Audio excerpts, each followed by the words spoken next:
Hello guys, it's Mikefields here, and today I'll show you a really awesome game called Card Hunter.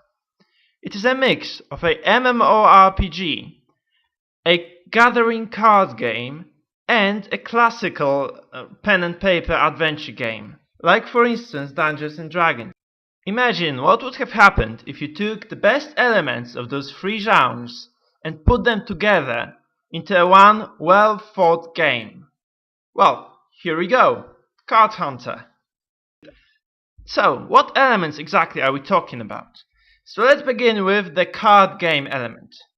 So as you can see, each character has a certain deck at their disposal. So here are all those cards. They do very different things depending on the class and on, well, what items their deck is composed of. Because here comes the mmorpg element. The decks are actually built on the basis on the items you're wearing. So for instance, this awesome spear, actually an epic spear, has a set of 6 cards which are attached to it and which automatically are joined to your deck once you equip it. Since the items in this game are class bound, so for instance a warrior can use those typical warrior weapons, mage can use staves, and a cleric can use those specific divine weapons. It's a very interesting thing to choose between those gear pieces. So there are some items which are not class specific. In this game you create a party of 3 characters. You have a choice between 3 races and 3 classes, and you can combine those freely. My party here consists of a dwarven warrior, a elven sorcerer, wizard I think, and a human priest.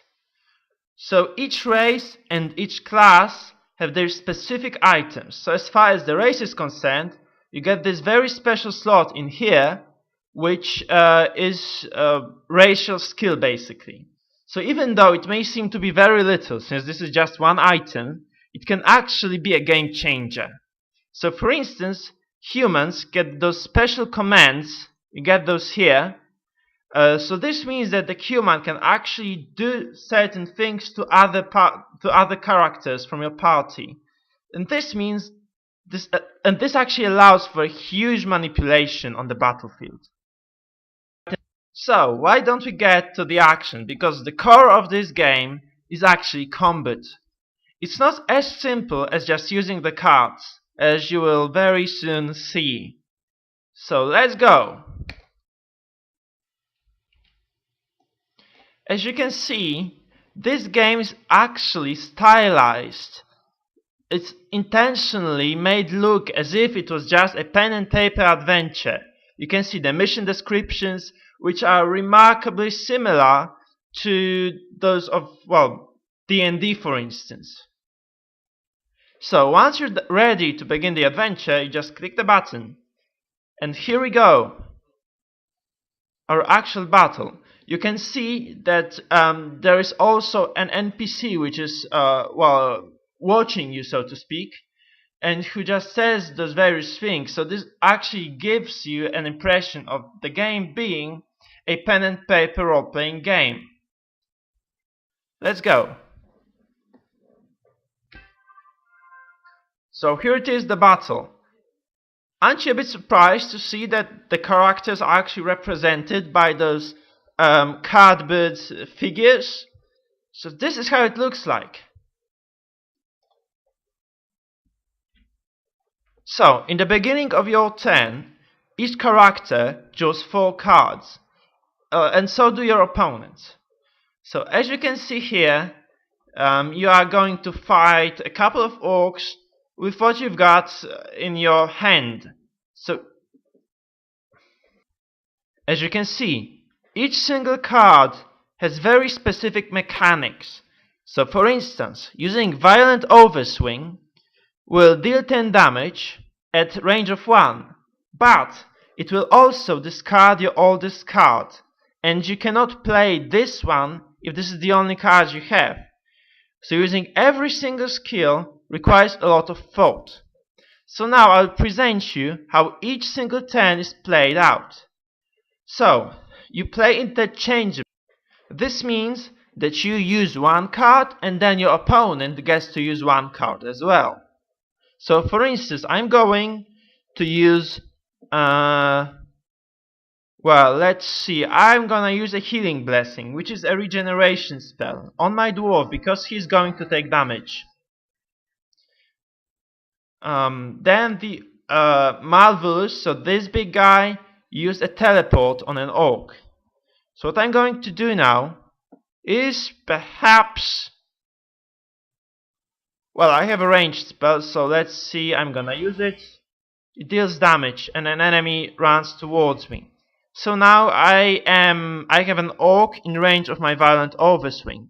On the other hand, there's another orc over there, so I'm gonna to run to it, because generally speaking in this game it's a good idea to focus enemies. So it's really good if you can just focus one opponent instead of distributing your damage around.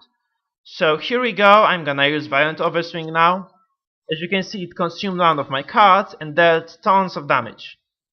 So here we go, one of the orcs has only 3 HP, I'm gonna finish it off with Backbiting Strike. As you can see, Backbiting Strike actually not only deals damage to the opponent, but also to its user. So now I have two spells here. I'm going to use Big Zap, which is a bear spell, which has relatively short range. So this is a kind of a simple fight. Okay, as you can see, each of those cards do very different things. So for instance, this one allowed me to step and deal damage from the distance. So now, once the turn ends, you can keep two cards in hand and you have to discard every single other one. So it's optimal if you use every card you can up to these two cards which you can actually keep in your hand. So I think it's safe for me now to pass the turn, which I will do, and that NPC passed their turn as well.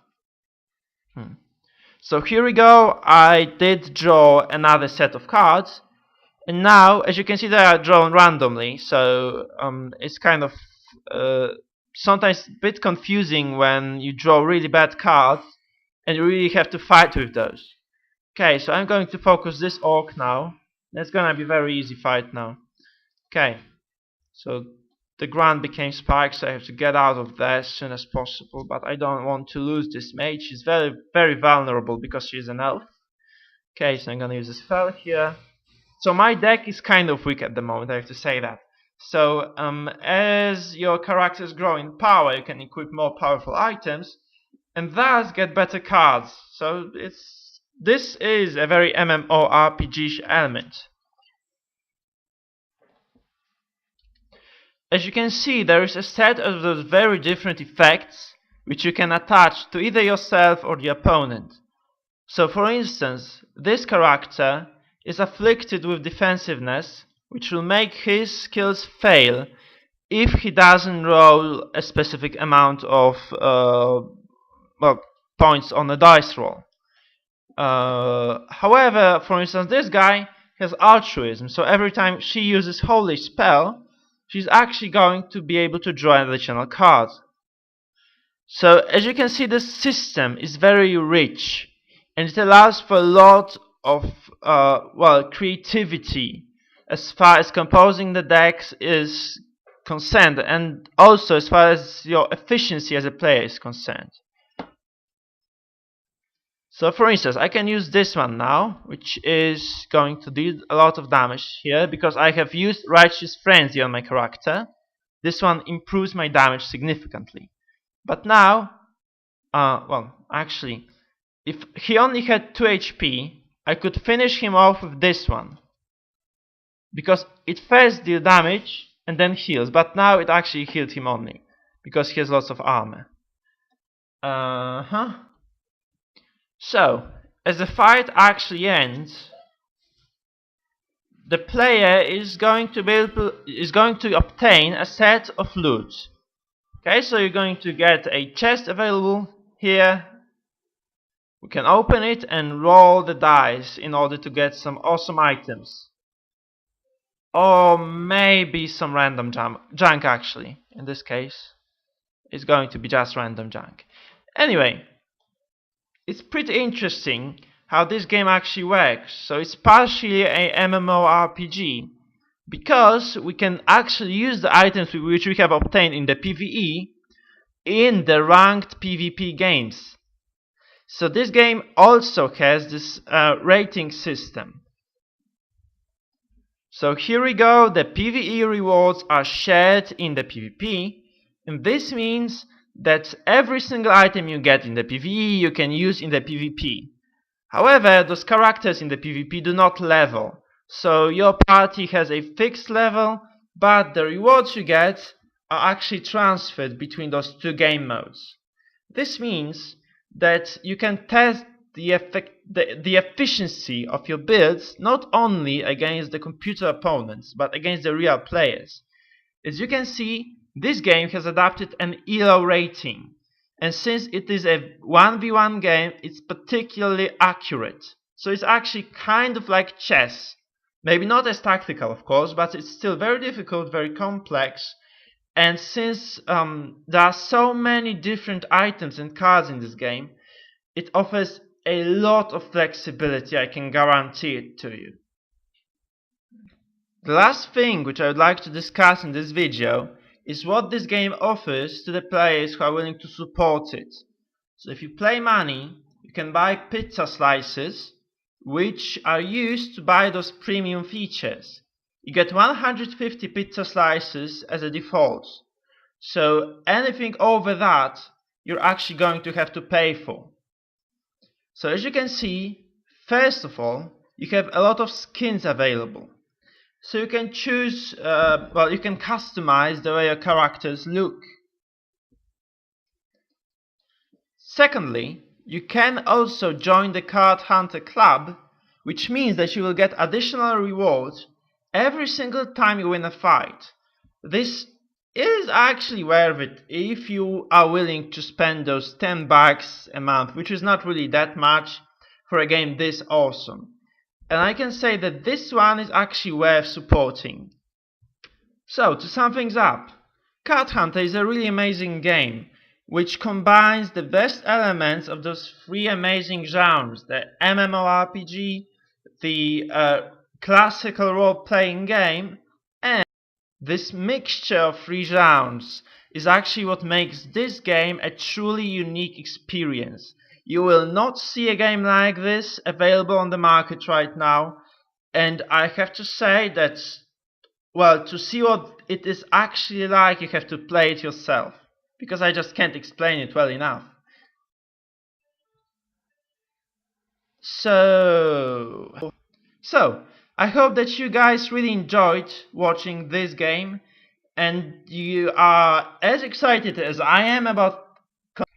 I'm going to make more episodes about it, but as for now, remember, if you enjoyed watching it, like the video, subscribe to my channel, and comment below the video. See you around, guys.